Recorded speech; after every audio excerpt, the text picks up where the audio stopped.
I was very concerned about what other people thought. I was very concerned about what other people were doing, and we needed to do that too. Like, I was very concerned about checking all the check boxes in the curriculum or whatever, those external things that now I'm like, okay, this is not as important as I thought it was.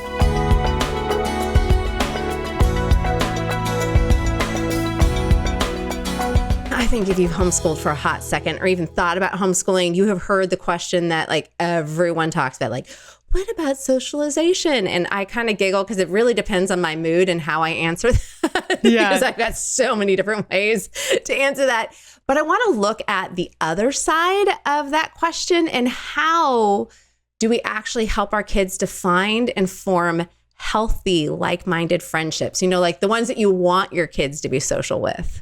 I think this is one of the hardest things going on today because there are, even within Christian families, different levels of what they let their kids do, what they don't let their kids do, and then just what our kids enjoy getting along with, doing things with. And so I think when kids, I'm really like, okay, what is a group of kids that I really enjoy just them as a group, and figure out how to connect my kids there. And then within that group, they will find their individual friendships. So I have two examples that just in the last year. So I'm so glad you brought this up.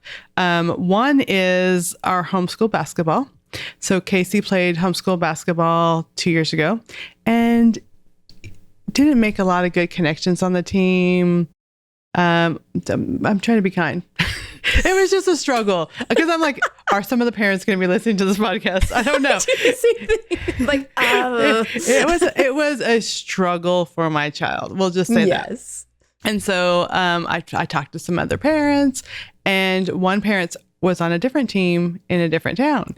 And she's like, you know what, just come here. And it was such a good move for him.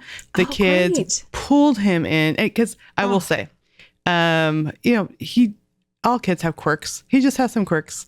And the kids were just like, they just loved him. They just brought him in. He became one of the team. And it really made such a huge difference. And, you know, we had to talk about like, why did you switch? Why did you go? Like on both sides, on both parents. And I'm like, you know what? We were just looking for a switch, and it just works for family. You don't have to explain anything else, but I will say that was a great move for our family and the types of kids. Not that they're like best friends and he's hanging out with these kids all the day, every day, you know, but we are having connections. We're doing stuff with them. And just as a group, they were a much more positive group of kids than the other group. And then same with our homeschool co-op, we had just it was just personality things. We're not working with some of the kids. I'm teaching at a different one, and that group of kids. And it's not that, again, we're trying to say anything against someone else's kids, because they get along. Yeah. They had great relationships with each other, right?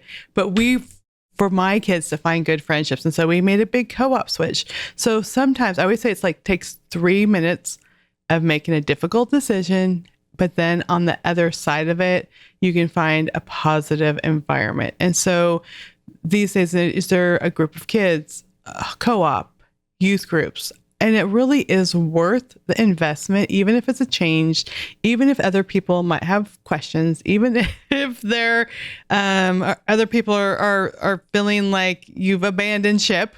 It's worth it for our kids to surround them with people that they're going to connect with and that are going to be positive influences on them. And it helps that also I have adult kids. And so what seems really, really hard in the moment, because my older ones are 35, 32, and 31. I'm like, it'll be fine. 10 years from now, this isn't going to be an issue. It'll be really hard for me to call up this co-op or call up whatever and make the switch. But I think when I was younger and those were my older kids and I would get so stressed out about it, or even having to call a parent and talk about a situation. Now I'm like, 10 years from now, it'll be fine. And so it has helped me so much having adult kids, knowing that it's worth it to be advocates for my kids and find good places where they can surround themselves with good people. Oh, yeah. No, I mean, I think it really is that perspective. When you start having adult children, you start being like, I stressed way too much about these things. In fact, my one of my older boys, I always giggle. They're like, you were not this relaxed with us. I'm like, I know. I'm sorry. I should have been. But I didn't know. Like, you're just in like the world is dangerous. It's so funny. Yeah. Nathan, who's 31, who's 31, Casey, who's 14, was like, you are such a strict mom. And Nathan just started laughing.